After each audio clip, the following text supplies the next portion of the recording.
Sir,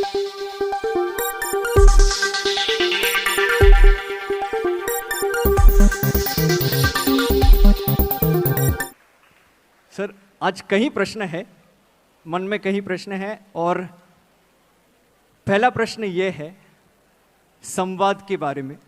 मैं तो believe करता हूँ that dialogue can solve anything and everything, but at the same point in time लोग बोलते हैं कि डायलॉग व्हेन इट फेल्स तो आंदोलन करना ज़रूरी है।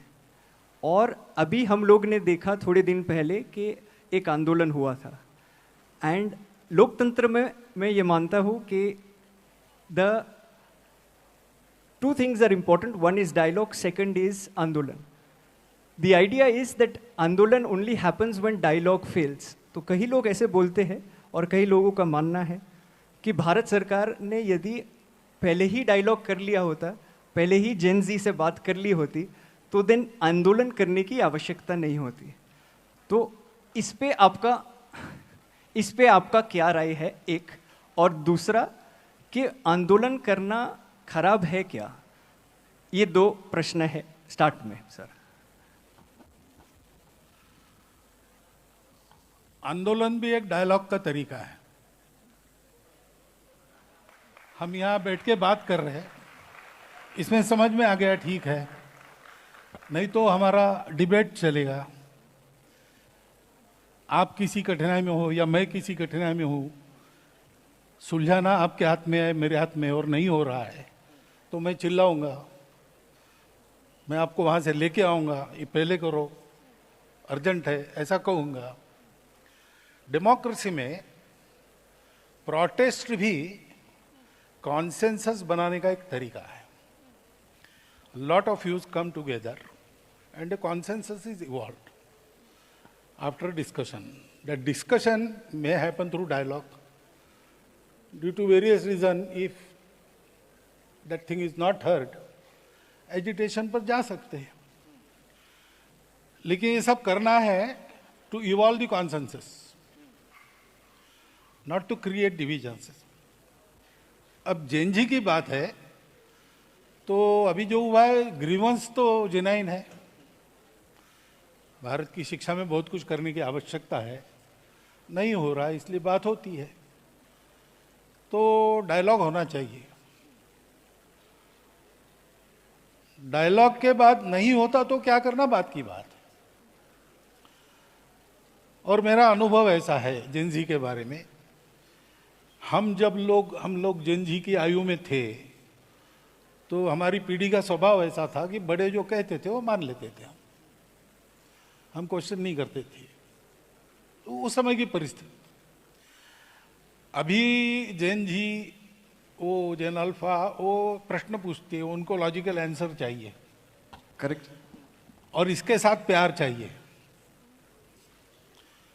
प्यार है तो ये आंसर दे सकते हैं। आपका मेरा परिचय नहीं, आपस में कोई संबंध नहीं, और आपने प्रश्न पूछा तो मैं तुम कौन हो तो पूछने वाले, ऐसा होगा। लेकिन हम जानते हैं एक दूसरे को, आपस में कुछ संबंध है, तो आपने पूछा तो मैं जवाब दूंगा। तो ये बातें होनी चाहिए। डेमोक्रेसी में ये तरीका है। अंग्रेजी में डिबेट कहते हैं, लेकिन हमारे यहाँ शब्द है शास्त्रार्थ। उसमें वाद और प्रतिवाद नहीं होता है, उसमें पूर्व पक्ष उत्तर पक्ष होता है। तो हम सब पहलुओं को देखते हैं और हर एक का अपना अपना देखने का नजरिया है, तो एक नया डायमेंशन ध्यान में आता है हर सब्जेक्ट का। तो we get so many opinions, even contrary opinions, that together form the total view of the truth. तो ये होना ही चाहिए। तो जेन जी ने आंदोलन नहीं करना चाहिए वगैरह, ऐसा मैं करूँगा नहीं। लेकिन कैसे करना, क्या करना डेमोक्रेसी में, इसके तरीके भी बताए हैं। अब कॉन्स्टिट्यूशन हमको जिन्होंने दिया, डॉक्टर बाबा साहब आम्बेडकर का, अगर 2 स्पीचेस हमने पढ़ लिए तो ये कैसे करना, क्या करना, उसका उसमें इंडिकेशन है, वो देखना चाहिए। और हम लोगों को भी ऐसा देखना चाहिए कि अगर जेन जी चिल्ला रही है तो विरोध के लिए नहीं चिल्ला रही, कुछ तकलीफ है इसलिए चिल्ला रही। बिल्कुल, उसको ठीक करना चाहिए।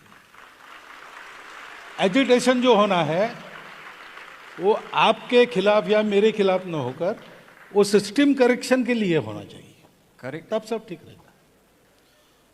तो इसमें आप मानेंगे कि संवाद यदि पहले से ही शुरू हुआ होता तो ये बाद में विषय ज्यादा ऊपर जाता है नहीं? जो नहीं होना चाहिए वो जब होता है तो कहीं ना कहीं इसमें चूक हो जाती, तभी होता है।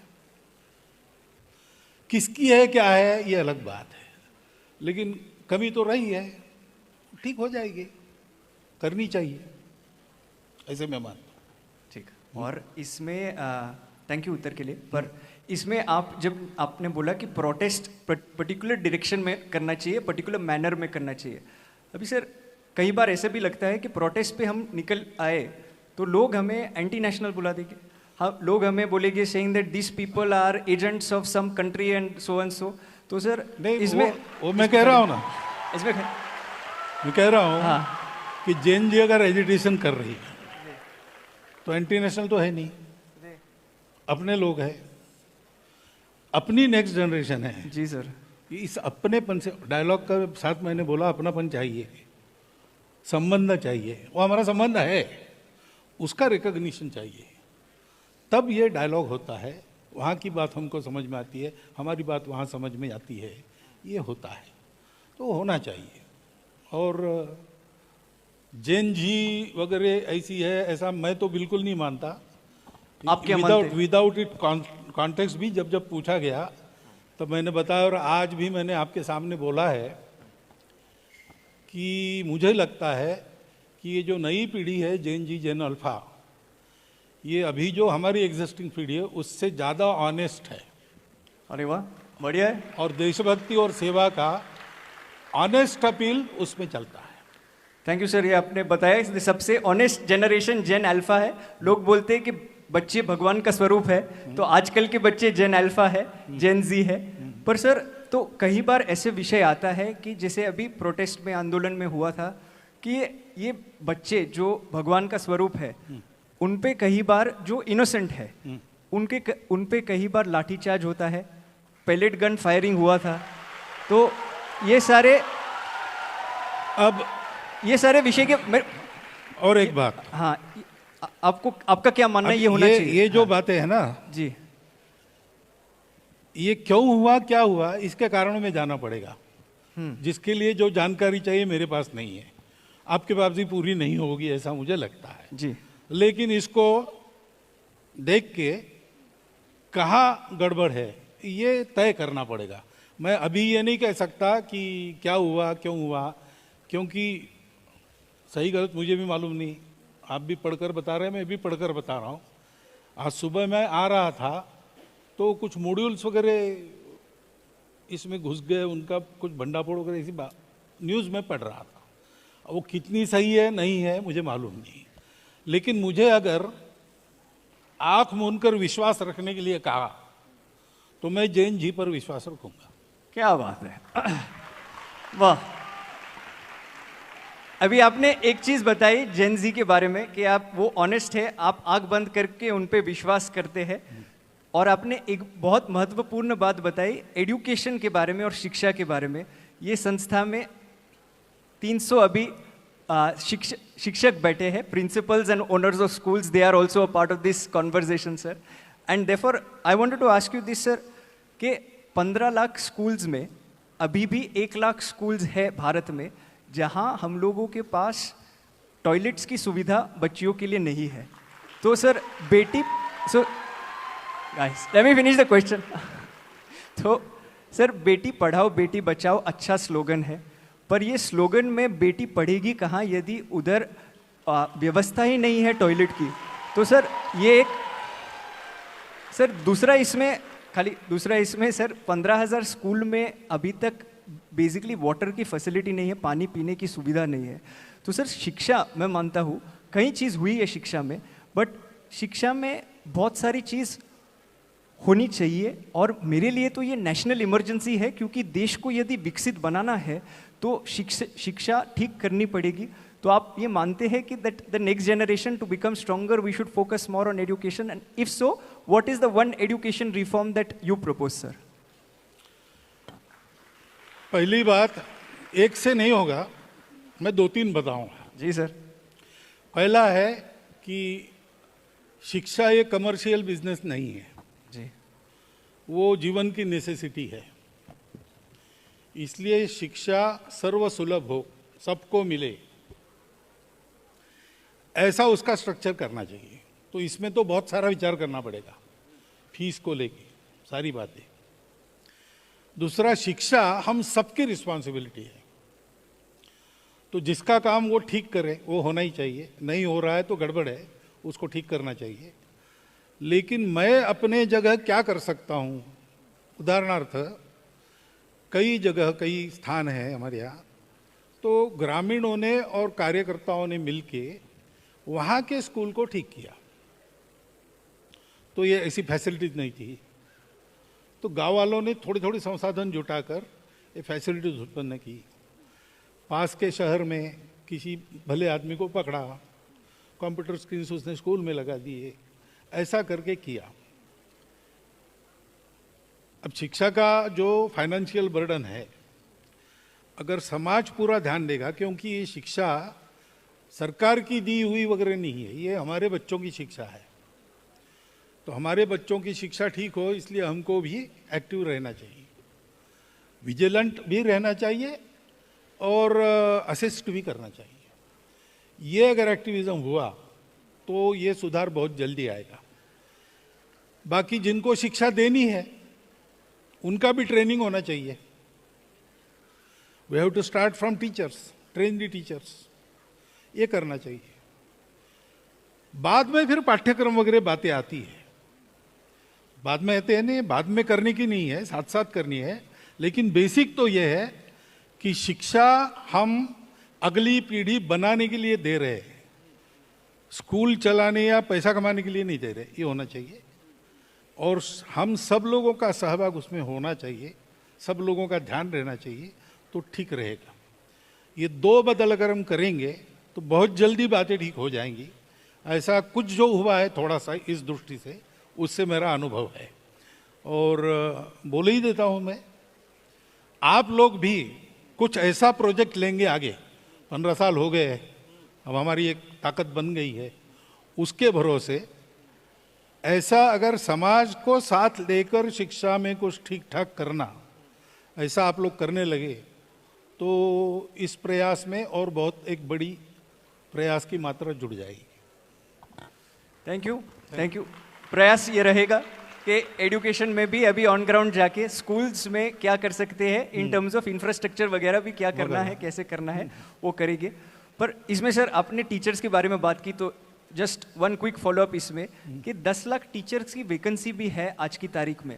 ये बात सही है कि 1 करोड़ टीचर्स है बट 10 लाख टीचर की वैकेंसी है सर? तो ये मैं मानता हूँ, और मैंने जब ये पूरा आंदोलन हुआ था तभी मैंने एक प्लैकार्ड लिया था, not for CJP, not for BJP, I am for education, how many like me, ऐसा करके मैंने सर लिया था। तो पर सर इसमें सुझाव हम लोग ने दिया था कि please form a committee of experts, and वो कमिटी ऑफ एक्सपर्ट्स बनाई गई जो ए पॉलिटिकल कमिटी है सर। पर 2024 में भी ऐसी कमिटी बनाई गई थी, राधाकृष्णन सर की कमिटी। ये कमिटीज बनाते रहते हैं हर सरकार सर, पर सर कोई सरकार ने 6% अब तक एजुकेशन को बजट नहीं दिया है। तो सर मैं आपके माध्यम से, बिकॉज नेशनल मीडिया आपके कारण हमें भी देख रही है, तो आपके माध्यम से do you think that the government should pay more attention to education sir? क्योंकि 6% बजट एलोकेशन की मांग तो पुरानी है और हम उसका समर्थन करते हैं। बढ़िया है, हम तो बढ़िया है। एजुकेशन वगैरह में जाने वाले लोग नहीं हैं, लेकिन ये मांग उचित है, ऐसा हमको लगता है, उस पर इम्प्लीमेंटेशन होना चाहिए। अब सरकार के द्वारा ठीक इम्प्लीमेंटेशन हो, इसके लिए क्या क्या करना चाहिए, केवल वो करने से नहीं होगा। क्योंकि ऐसा तो कभी किसी ने कहा नहीं कि सरकारी पूरी शिक्षा चलाए, तो हम सब मिलके तो चला सकते हैं। स्कूल चलाने का एक बहुत बड़ा प्रयास हमारे कार्यकर्ता भी विद्या भारती संगठन के माध्यम से कर रहे हैं, तो 23,000 अच्छे स्कूल चलते हैं, बहुत प्रांतों में उसका एक प्रेस्टीज है। तो ये तो कोई बजट वगैरह के भरोसे नहीं हुआ है, अपने नई पीढ़ी के बारे में चिंता और उसके चलते प्रयास, इसी से हुआ है। मुझे लगता है ये स्पिरिट जगाने की आवश्यकता पहली है, बाकी सब अपने आप हो जाएगा। अगर ये हुआ तो जनता में एक मूड बनेगा और कोई सरकार या कोई पॉलिटिशियन जनता को इग्नोर नहीं कर सकता, तो बिना आंदोलन के भी ये हो जाएगा। बिना आंदोलन के भी ये हो जाएगा और 6% बजट मिल जाएगा। मिल जाएगा। अरे वाह, ये सुन के बहुत अच्छा लगा। हाँ। And I am sure that this is something that everybody resonates with who believes truly in the cause of education. Yes. Thank you. पर सर, एजुकेशन के अलावा जेन जी और जेन अल्फा को बहुत अनेक अन्य चीज इन्फ्लुएंस करती है। उसमें से एक बड़ी चीज जो मैं मानता हूँ, जो आंदोलन में भी देखा गया, वो है सोशल मीडिया। इंस्टाग्राम के वीडियोस बहुत प्रभावित करते हैं। अभी इंस्टाग्राम पे सर ऐसा ही है, एल्गोरिथम जैसे चलते हैं, तो मतलब आप प्राइम मिनिस्टर मोदी के वीडियो लाइक कर लो तो आपको एक ही तरीके की विचारधारा मिलेगी, आप राहुल जी की वीडियो लाइक कर लो तो दूसरी तरीके की विचारधारा मिलेगी। तो इसमें जो बच्चों का जो हो रहा है, they are becoming more and more polarised. तो सोशल मीडिया पे जो रील मॉडल्स भी है, तो एक तो ये पोलराइजेशन का विषय है, और दूसरा है सर, जब मैं क्रिकेट देखता था तभी मेरा रोल मॉडल राहुल द्रविड़ था। तो वो सर 100 बॉल में 1 रन बनाता था, सब लोग ताली बजाते थे।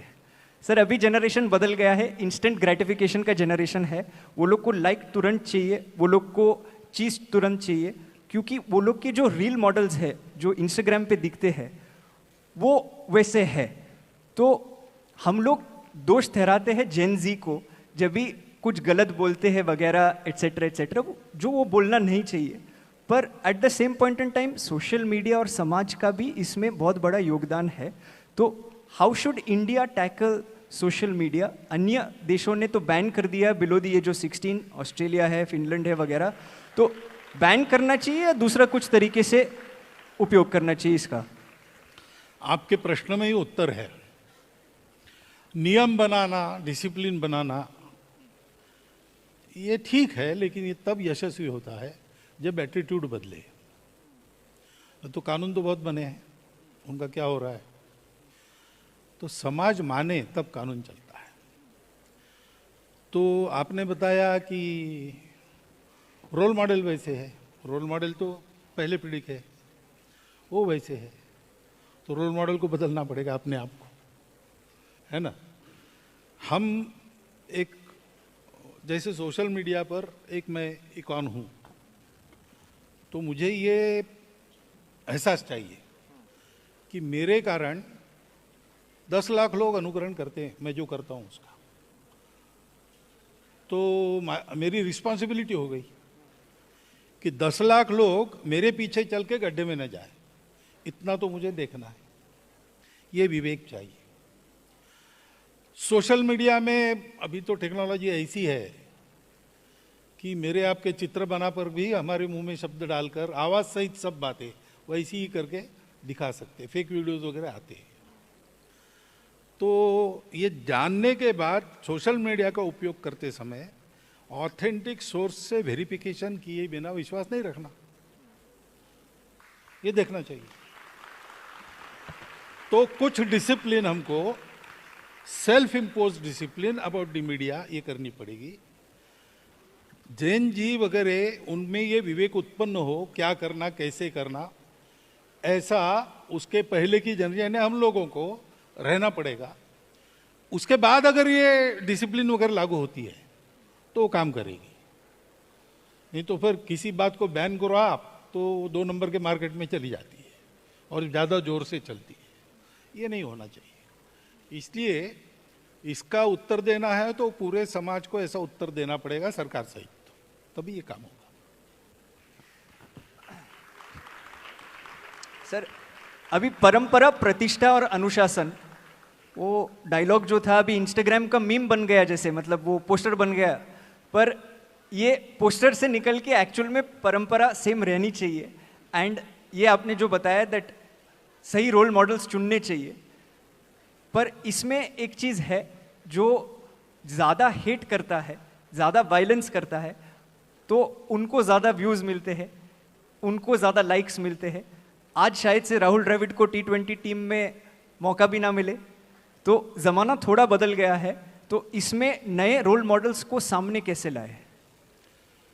अब ये थोड़ा कॉन्ट्रास्ट है ना, we don't believe in violence, ऐसा भी हम कहते हैं ना, वही यानी जैन जी वगैरह वगैरह सब, they don't subscribe to violence, then why they believe in the role models which are violent? ये हमको विचार करना पड़ेगा.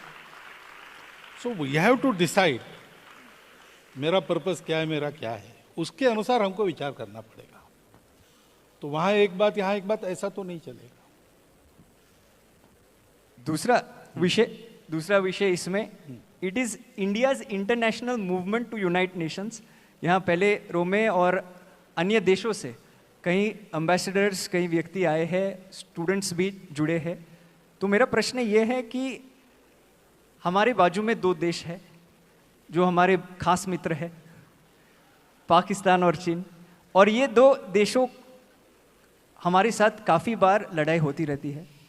जब लड़ाई होती है तभी भारत में विचार ऐसा आता है कि we should not talk to them, that because they are fighting against us. What is your take on civil to civil, civilian to civilian ties in the times of conflict and even otherwise? Should they continue, and if so, how?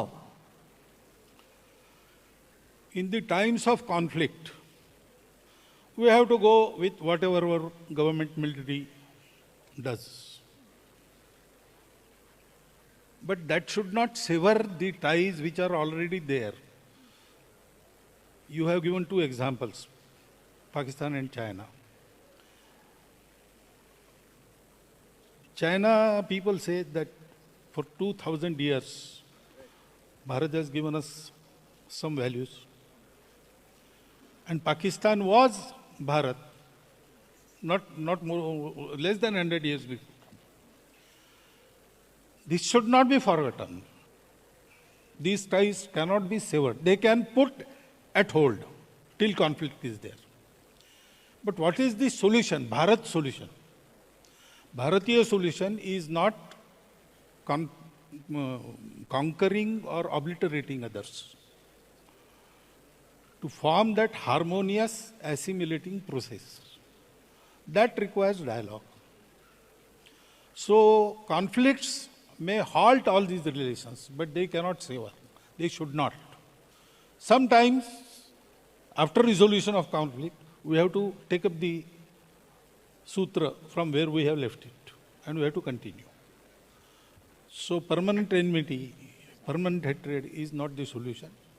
When there is some trouble, we have to look after it, and there is a way to look after it. We have to be all for that way. But that is a temporary thing. It comes due to politics. It is not that the Pakistanis are wholeheartedly enemies of Indians. That is not the way, or Indians are like that. It is not there. But states, politics, international borders, that is also there. That is a fact of life. So during conflict, we are with our government, we are with our military. But we know that sometimes it has to cease, and we have to be one, because humanity is one. How lovely. Humanity is one, and therefore, sir, I think Bharat can be both Vishwamitra and Vishwaguru in that sense. And we can hopefully unite the world, because we are not looking to conquer any other country, but we are looking to unite. तो sir स्पष्ट पूछ लेता हूँ एक बार, आज की तारीख में सिविल सोसाइटी को पाकिस्तान और चीन के जो स्टूडेंट्स है या फिर नॉर्मल सिविल सोसाइटी है, उनके साथ संबंध रखना चाहिए, उनको बुलाना चाहिए, बातचीत करनी चाहिए, हाँ या ना? Not during times of conflict, I tell you. Now conflict is a military war or even terrorism. That is a sort of conflict. This terrorism is not only a terrorism by radical groups. It has a whole philosophy behind it. And there is a policy behind it, 1,000 cuts. So it is a hidden war. So we have to treat it accordingly. Okay.